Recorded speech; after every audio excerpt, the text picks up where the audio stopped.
Justice League Crisis of Infinite Earths Part 3 begins with the entire superheroes in all the Earths engaging in a final battle of the being called the Anti-Monitor.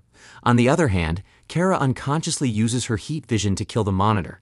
Just as the Anti-Monitor is about to kill them all using a kind of antimatter wave from his hand, a strange energy emerges out of the corpse of the Monitor's body and teleports all the heroes in a kind of hidden dimension where they will be safe from the Anti-Monitor for a while. Hawkgirl and Superman searches for Wonder Woman at this very dimension, and they have been at this for weeks and not ready to give up. They finally found her, but in a terrible condition as her body is covered in ice. Just as Superman uses his heat vision to melt the ice, she regains consciousness. Wonder Woman cries as she had witnessed all her people die, and asks the heroes on where they are. Superman explains that they are in a dimension called the Bleed. It is an unstable dimension that exists outside the multiverse. The Bleed doesn't obey the rules of physics, which allows it to exist extra-dimensionally, thankfully hidden from the Anti-Monitor, the thing trying to kill them.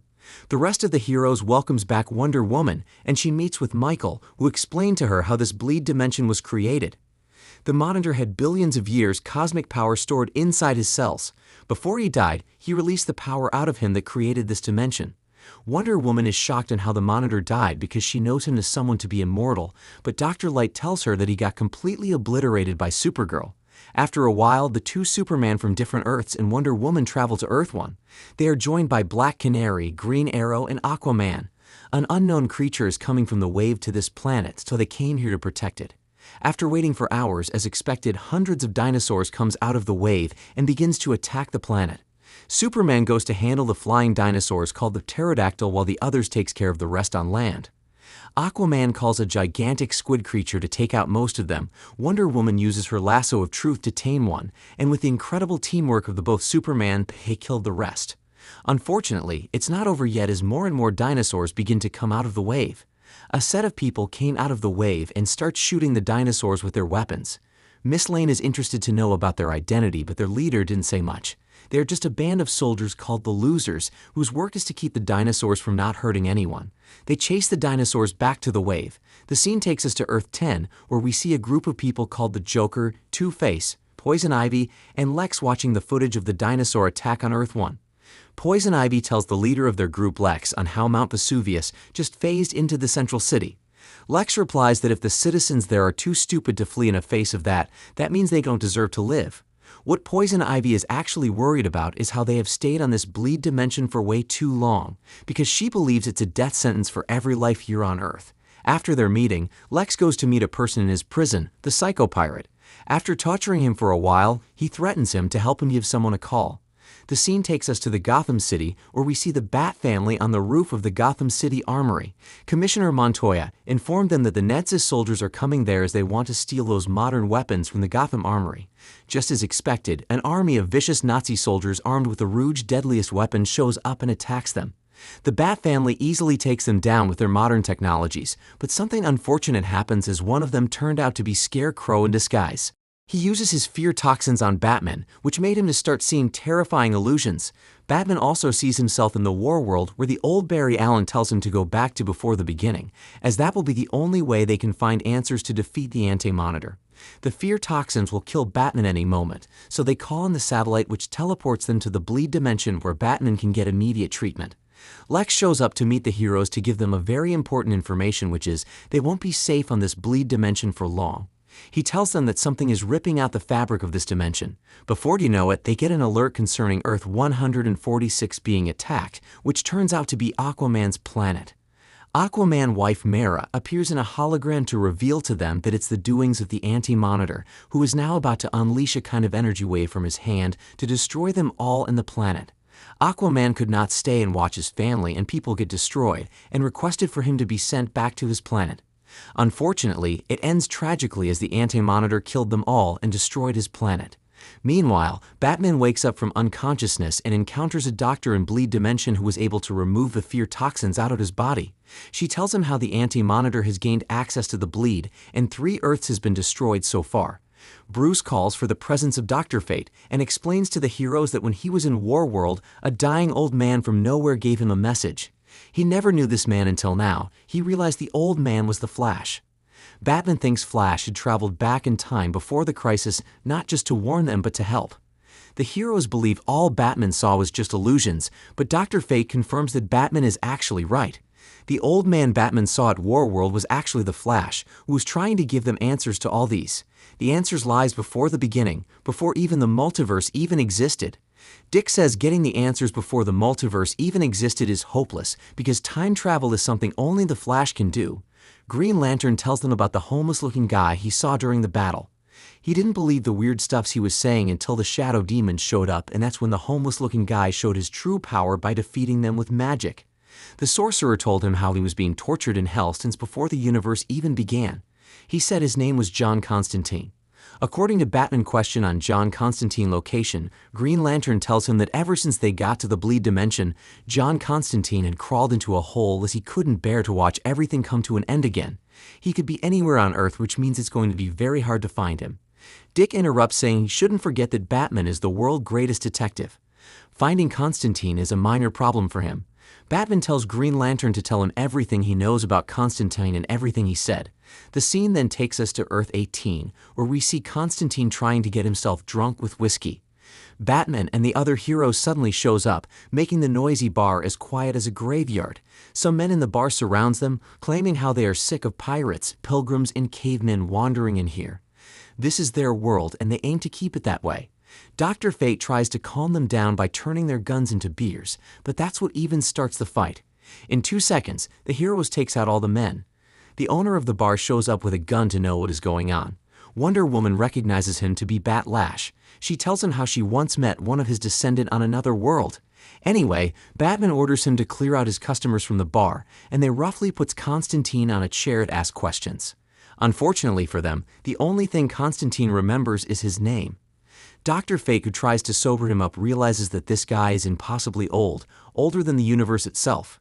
Batman decided to use his method to bring back Constantine memories. The scene takes us to Earth 2, which is in destruction due to a very massive earthquake. The heroes on this Earth is Old Canary, Jay, Horman, and Aquaman, who does their duty in keeping everyone to safety. They realize the cause of the earthquake is the Anti-Monitor, who is breaking the fabric of their Earth to try and get in. Mr. Terrific sends dozens of heroes to help defend Earth 2, but their powers couldn't hurt the Anti-Monitor. Anti-Monitor kills them all with just the antimatter wave from his palm, and destroys Earth 2 in just a blink of an eye. The heroes wonder how the Anti-Monitor was suddenly even able to locate them in all this limitless multiverse. The Questions suddenly ask a question.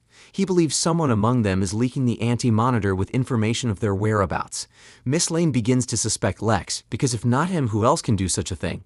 On the other hand, Dr. Fate uses his powers to combine Green Lantern and Wonder Woman energy to help Batman investigate Constantine damaged memories and perhaps find his connection to the multiverse and this crisis.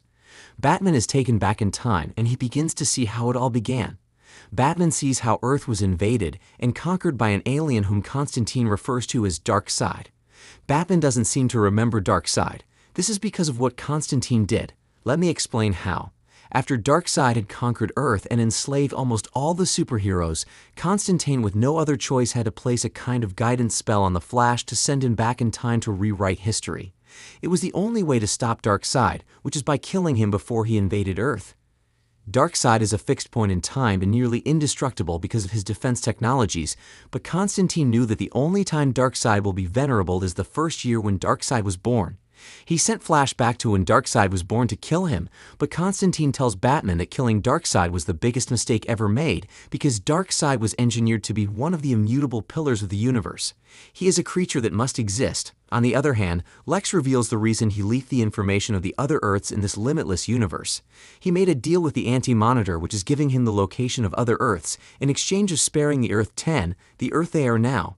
He did that to buy some time to study the weakness of the Anti-Monitor, and fortunately, he found one.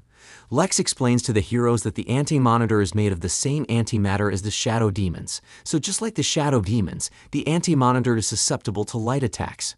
Hawkgirl doesn't believe light attacks is the Anti-Monitor weakness because they threw every possible light-based attack at him. Lex reveals that the light is talking about is from the sun, but the hero sees this to be a waste of time because they know even the sun cannot generate enough energy to kill the Anti-Monitor. But Lex replies that his plan is not to use the energy of one sun on the Anti-Monitor, but the 52 suns, each from their own Earth. The only way they can weaponize the energy of the 52 suns is if they can find some kind of living solar battery. And the only living solar battery among the heroes is Superman and Supergirl. Superman volunteered to do this, although Miss Lane is against this, because what Superman is about to do is a matter of life and death. He is going to absorb the energy of the 52 suns inside his body and kill the Monitor, but there is 10% chance that he will survive this.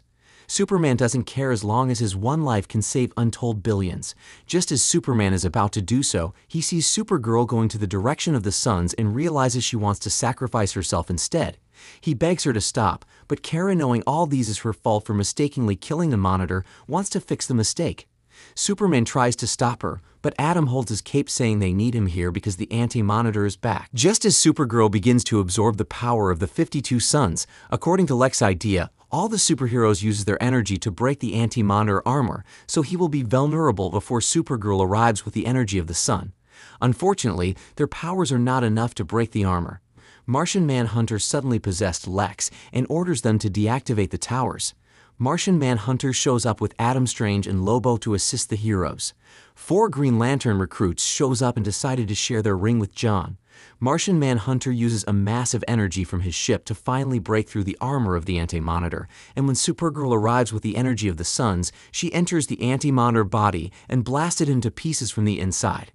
Superman carries the lifeless body of Supergirl back into the ship and begins to mourn her death. Batman tells Superman that they have no time to mourn because there is something much worse coming.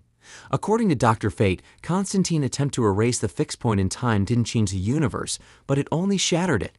What Dr. Fate is trying to say is the Anti-Monitor is like an immunoglobulin, a natural defense protein for the universe. But there is never just one. Martian Manhunter looks outside their ship only to see hundreds of Anti-Monitors charging towards them. The heroes realizes that they are now doomed because it took them everything to kill just one, which even resulted to Kara sacrificing herself. Batgirl tells them about a machine that Supergirl told her about. A machine that actually made miracles because whatever you can think of, it can do. She was told that the machine was so dangerous that the Legion had to hide in a kind of pocket dimension. Martian Manhunter figures out that the machine was hidden between the realities. Thanks to the teleportation powers of the Nightshade, they are able to take the machine from the pocket dimension back to their ship. Constantine suggests they use the machine to create a new monoverse. One reality and one timeline. As they enter this monoverse they are about to create, the various versions of them will be fused to their prime version. Now they just need to figure out a way to make the machine work. Green Lantern tries to recharge it, but it doesn't work. Constantine figures out that the machine is going to need a sacrifice for it to function. Constantine decided to sacrifice himself as he is the reason they are all in this mess in the first place, but he is disappointed after realizing that the machine does not require someone like him to be sacrificed, as it only requires an immortal being. As an immortal, Wonder Woman decides to sacrifice herself. The machine created a new monoverse, and they all begin to enter it for a new beginning.